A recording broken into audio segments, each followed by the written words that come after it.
గాజాలో Israel చేస్తున్న యుద్ధం పశ్చిమ దేశాలకు తలనొప్పిగా మారింది. నిన్న మొన్నటి వరకు ఇజ్రాయెల్కు మద్దతిచ్చిన పశ్చిమ దేశాలు ఇప్పుడు రెండుగా విడిపోయాయి. అంతేకాదు, నెతన్యాహుపై అంతర్జాతీయ criminal court ICC arrest warrant కూడా జారీ చేస్తే నియమాలను పాటించాలంటూ కొన్ని దేశాలు పిలుపునిస్తున్నాయి.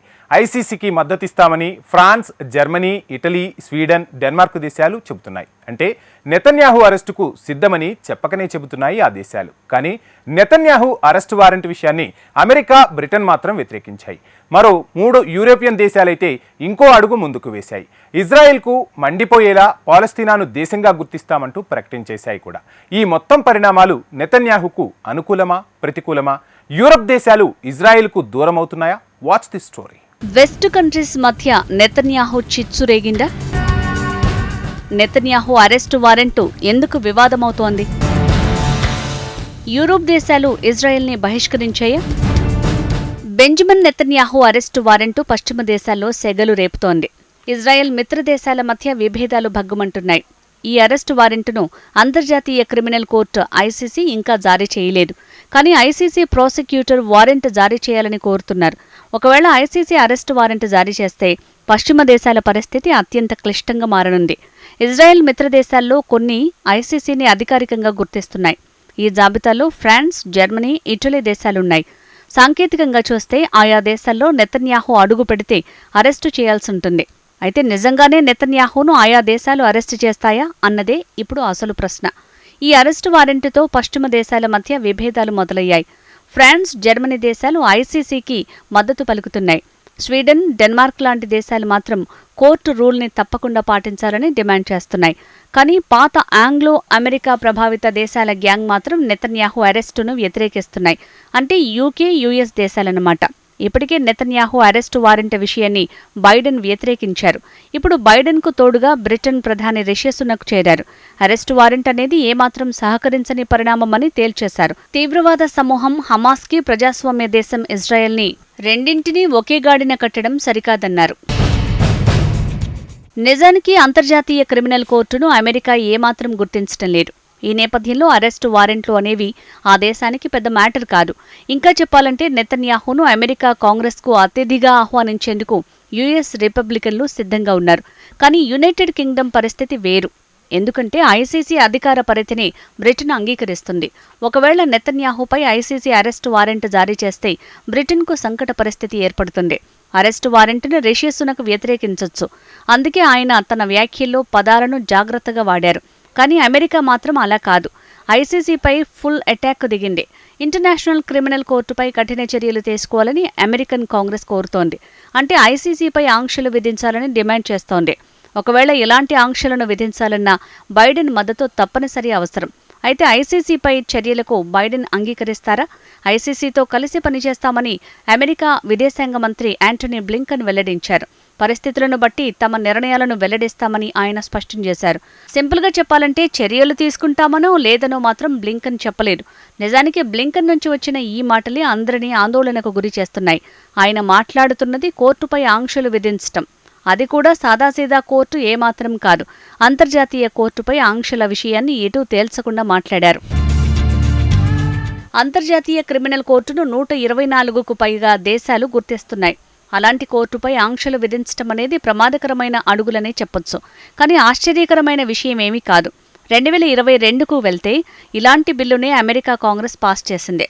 దానికి హేగ్ ఆక్రమణ చట్టం అన్న నిక్నేమ్ వచ్చింది. హేగ్ నగరంలోనే అంతర్జాతీయ క్రిమినల్ కోర్టు ఉంది. ఈ బిల్లు ఏం చెప్తోంది అంటే హేగ్ కోర్టు అమెరికన్ లీడర్లకు శిక్షలను విధిస్తే అవసరమైతే అమెరికా వారిని తమ బలగాన్ని ఉపయోగించి విడుదల చేయిస్తామంటూ కాంగ్రెస్ తేల్చి చెప్పింది. ఒకవేళ అమెరికాకు చెందిన రాజకీయ నాయకుడిని అరెస్టు చేయటమో, అమెరికన్ జనరల్ని విచారణ చేస్తే వాషింగ్టన్ తన సైన్యాన్ని ఉపయోగించి వారిని విడిపిస్తుందన్నమాట. అందుకే ఈ చట్టాన్ని హేగ్ ఆక్రమణ బిల్లుగా పిలుస్తారు. అమెరికాకు ఐసీసీతో సత్సంబంధాలు లేవు. ప్రస్తుతం ఈ సంబంధాలు మరింత క్లిష్టంగా మారుతున్నాయి. నిజానికి ఇప్పుడు అమెరికన్ నాయకులను ఐసీసీ విచారణ చేయటం లేదు. ఇజ్రాయెల్ లీడర్లను మాత్రమే విచారణకు పిలుస్తోంది. నిజానికి చాలామంది అమెరికన్లు నెతన్యాహు అరెస్టు వారెంటుపై ఆందోళన వ్యక్తం చేస్తున్నారు. కాంగ్రెస్ విచారణలో ఏం జరిగిందో ఇప్పుడు చూద్దాం. విదేశాంగ మంత్రి యాంటనీ బ్లింకెన్తో సెనేటర్ లిండ్సీ గ్రాహం మాట్లాడుతూ ఇప్పుడు ఇజ్రాయెల్ నేతలను అరెస్టు చేశారు. అనంతరం అమెరికన్ నాయకులను కూడా అరెస్టు తప్పకుండా చేస్తారని చెప్పారు.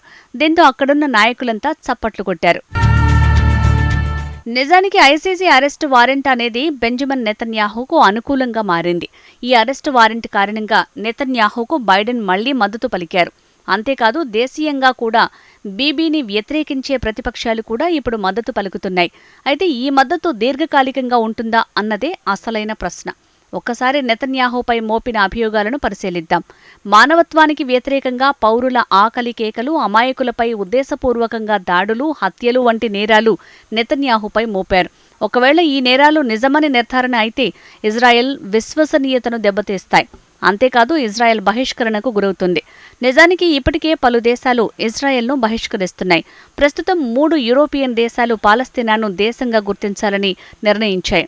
తాజాగా ఐర్లాండ్, స్పెయిన్, నార్వే దేశాలు తమ నిర్ణయాన్ని ప్రకటించాయి. ఈ నెల 28 నుంచి ఈ నిర్ణయం అమల్లోకి వస్తుందని ఆ 3 దేశాలు వెల్లడించాయి. ఎందుకు అలాంటి నిర్ణయం తీసుకున్నామనేది స్పానిష్ నేత వివరించారు. పాలస్తీనా కోసం ప్రధాని నెతన్యాహు వద్ద ఎలాంటి శాంతి ప్రణాళికలు లేవని స్పెయిన్ ప్రధాని ఫెడ్రో షాంచేజ్ చెప్పారు. అక్టోబర్ 7 ఘటన తర్వాత ఉగ్రవాదంపై పోరాటం తప్పనిసరని, కానీ నెతన్యాహు మాత్రం తీవ్ర విధ్వంసాన్ని సృష్టించారని షాంచేజ్ ఆరోపించారు. ఈ నేపథ్యంలో 2 దేశాల పరిష్కారమే సరైందని వెల్లడించారు. అయితే 3 యూరోపియన్ దేశాల నిర్ణయంతో పాలస్తీనా విషయంలో మార్పు వస్తుందా అంటే లేదనే చెప్పాలి. ఎందుకంటే పాలస్తీనాకు సొంత భూభాగం అంటూ ఏదీ లేదు. అది దేశం ఏమాత్రం కాదు. కానీ రాజకీయంగా ఇది కీలక పరిణామం. సింపుల్గా చెప్పాలంటే ఇజ్రాయెల్ ఇలా ఒంటరిగా మారుతుందో ఈ 3 దేశాల నిర్ణయమే చెప్తోంది. ఇప్పుడు ఈ 3 దేశాలపై ఇజ్రాయెల్ ఆగ్రహం వ్యక్తం చేస్తోంది. ఇప్పటికే తమ రాయబారులను వెనక్కి రమ్మని జెరూసలేం ఆదేశాలు జారీ చేసింది. యుద్ధం విషయంలో నెతన్యాహు వెనక్కి తగ్గే సూచనలు కనిపించడం లేదు. అయితే ఇజ్రాయెల్ను ఒంటరి దేశంగా మార్చటమే నెతన్యాహు లక్ష్యమా? నిజానికి అమెరికా కూడా పలు యుద్ధ నేరాలకు పాల్పడింది. అయితే ఆ దేశానికి శక్తివంతమైన మిలిటరీ ఉంది. సో అమెరికాని ఒంటరిని చేయటానికి ఛాన్సే లేదు. కానీ ఇజ్రాయెల్ అలాంటి రిస్క్ చేయలేదు. ఇదేమీ అమెరికా కాదు, రష్యా విషయంలోనూ అదే జరుగుతోంది. యుద్ధం అంటే కేవలం మిలిటరీ పరమైన విజయం ఎంతమాత్రమూ కాదు. ఇది రాజకీయంగా కూడా విజయం సాధించాల్సి ఉంటుంది. ప్రస్తుతం ఇజ్రాయెల్ యుద్ధరంగంలో విజయం సాధిస్తోంది, కానీ రాజకీయంగా మాత్రం విఫలమవుతోంది. ఫలితంగా పలు దేశాలు ఇజ్రాయెల్కు దూరమవుతున్నాయి. ఈ క్రమంలోనే ఐర్లాండ్, స్పెయిన్, నార్వే దేశాలు కఠిన నిర్ణయం తీసుకున్నాయి. పాలస్తీనాను దేశంగా గుర్తిస్తున్నాయి. వాస్తవానికి యుద్ధం విషయంలో స్వదేశంలోనూ ప్రజల నుంచి బెంజమిన్ నెతన్యాహు తీవ్ర వ్యతిరేకతను మూటగట్టుకుంటున్నారు. ఇప్పటికీ బందీలను విడిపించకపోవడంతో ప్రజల్లో ఆగ్రహం వ్యక్తమవుతోంది. బందీలను విడిపించాలంటే యుద్ధం అనివార్యమని నెతన్యాహు చెప్తున్నారు. మొత్తంగా ఎవరెన్ని చెప్పినా హమాస్ను అంతం చేసే వరకు యుద్ధాన్ని ఆపేది లేదని మాత్రం ఇజ్రాయెల్ ప్రధాని భీష్మించారు. చివరికి ఇది ఎలాంటి పరిణామాలకు దారితీస్తుందోనని ప్రపంచ దేశాలు ఆందోళనకు గురవుతున్నాయి.